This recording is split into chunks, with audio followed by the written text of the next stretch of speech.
Cette exposition, elle est née d'une recherche que j'ai pu développer dans le contexte de la Villa Kojoyama en 2023.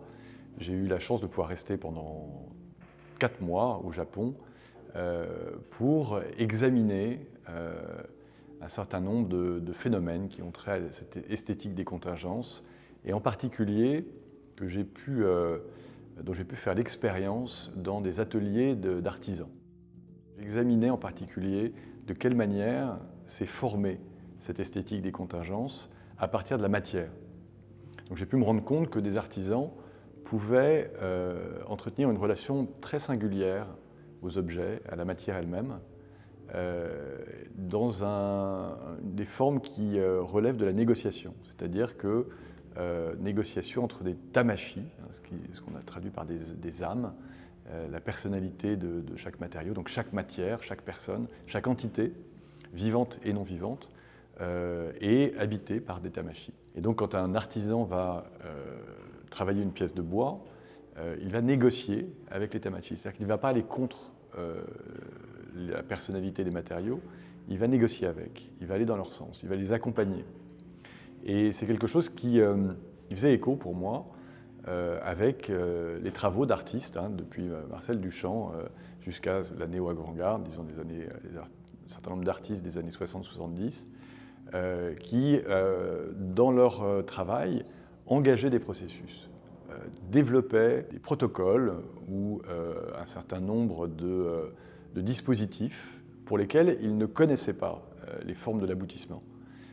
Mais ces dispositifs les amenaient à des formes de négociation, les amenaient à se confronter à ce qui tombait dans le présent. Et c'est cette relation au cours du développement de l'œuvre ou de la vie de l'œuvre elle-même qui m'intéressait d'expérimenter dans cette exposition, avec notamment des artistes que j'ai invités à participer à l'exposition en m'envoyant des instructions pour réaliser leurs œuvres avec l'aide d'artisans japonais.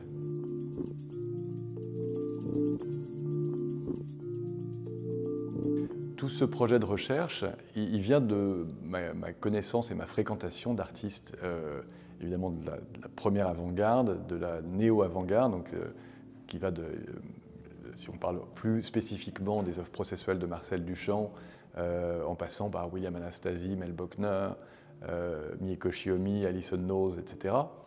Je m'intéresse en particulier à ces œuvres qui n'ont jamais fait partie de ce qu'on a pu définir à un moment donné comme une sorte d'orthodoxie de l'art conceptuel, et qui étaient des artistes qui, bien qu'ils ont été associés à disons, ce mouvement, ce ne sont pas des artistes qui se définissent eux-mêmes comme conceptuels. Ce sont des artistes qui considèrent que les expériences de pensée sont des expériences qui sont nécessairement inscrites dans la matière, qui sont nécessairement génératrices ou générateurs de formes.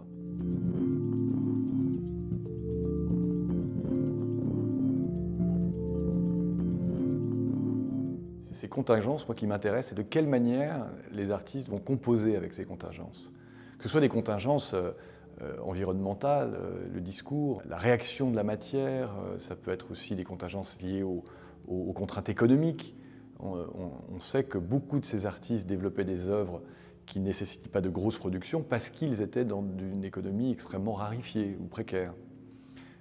Et que c'était leur moyen de réagir aux contingences d'un environnement économique difficile. Donc c'est ce type d'accident ou de ce qu'on pourrait appeler autrement des contraintes qui m'intéressait d'examiner dans ces œuvres. Et donc c'est à partir de l'expérience de ces œuvres-là que je me suis rendu compte que beaucoup avaient à voir avec une esthétique que j'identifiais au Japon.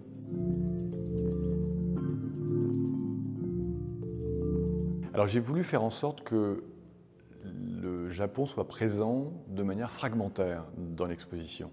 C'est-à-dire qu'on retrouve par différentes évocations, par la présence de différents matériaux ou différentes formes, souvent principalement des ombres, que le Japon soit présent. Et certains aspects de la culture japonaise, notamment une culture qui est liée à l'espace intermédiaire, à l'ombre, à des jeux de lumière.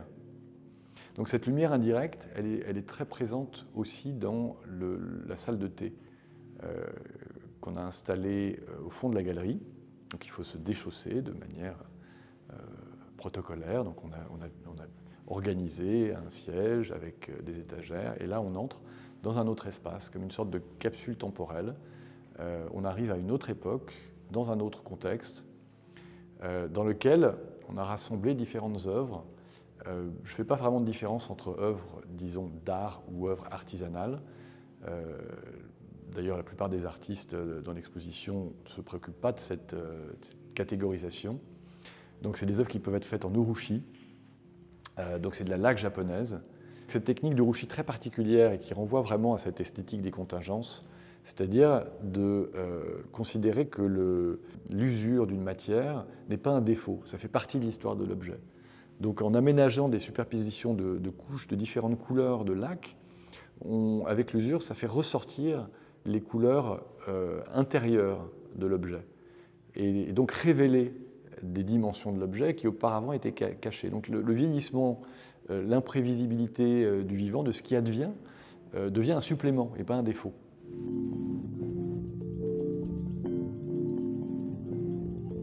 Alors il y a deux salles en haut qui rassemblent des œuvres qui, d'un côté, témoignent ou jouent de la trajectoire des œuvres. C'est-à-dire de quelle manière des œuvres, au cours de leur existence, ont pu rencontrer des contextes qui ont pu en modifier la signification, ou les champs de signification.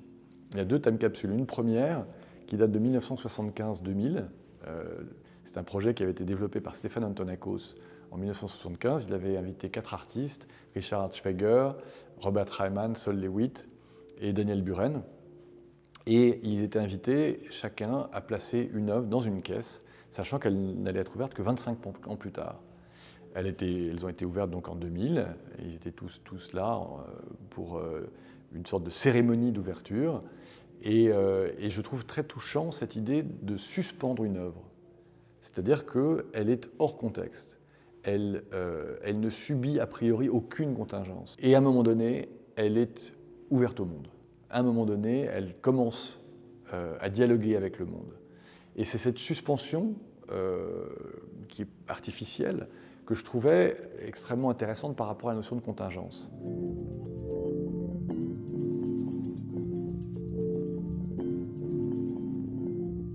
À différents moments de l'histoire, les artistes, les philosophes ont pu critiquer le caractère anesthésiant de l'institution muséale.